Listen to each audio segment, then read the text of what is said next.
The rain fell in merciless sheets, turning the rolling hills into a treacherous sea of mud. For a majestic stallion named Titan, a misplaced step on the slick hillside had turned into a death sentence. He was trapped, sunk to his belly in a thick, sucking mudslide, his powerful legs pinned by the immense pressure. His owner, an old rancher named Ben, watched from the edge, his heart shattering with every one of the horse's panicked whinnies. He had called for help, and the local rescue team was there, but the situation was dire. The ground was too unstable for heavy equipment, and every attempt to get ropes around the terrified horse only caused him to struggle more, sinking him deeper into the cold, wet prison. Hours turned into a long, desperate night. The rain continued, relentless and cold. The vet gave Titan a sedative to keep him from exhausting himself, but it was a temporary measure. Hope was fading with the daylight. "I'm sorry, Ben," the rescue chief said, his voice heavy with defeat. "The ground is giving way. It's too dangerous to send my men any closer. There's nothing more we can do." The words hung in the air, as heavy as the rain-soaked ground. They were giving up.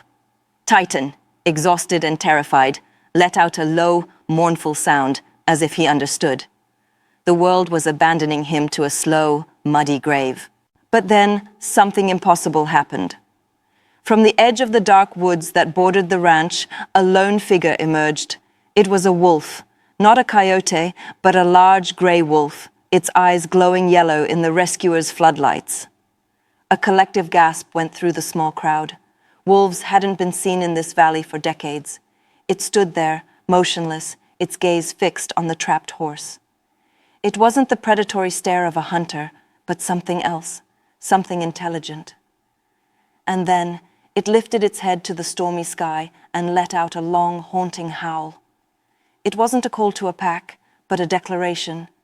Then it turned and trotted along the ridge, disappearing behind a thicket of trees, only to reappear further up, where it howled again. The rescue chief dismissed it.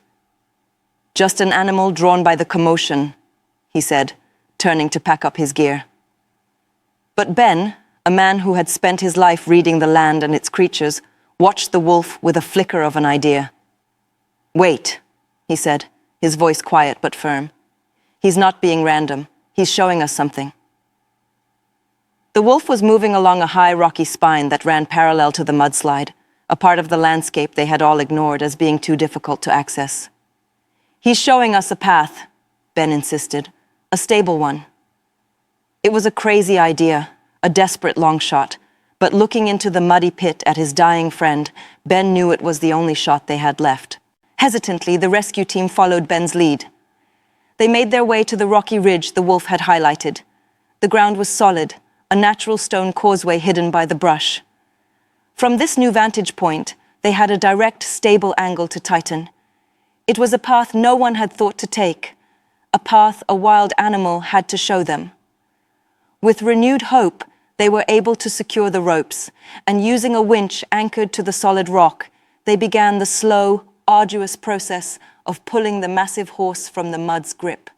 For an hour, they worked, the winch straining, the horse groaning, until finally, with a great sucking sound, Titan was free. He lay on solid ground, caked in mud, exhausted but alive. As the team tended to the horse, Ben looked back to the woods.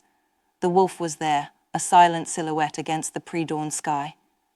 It watched them for a moment, and then, as if its job was done, it turned and melted back into the trees, gone as mysteriously as it had appeared. No one could explain it.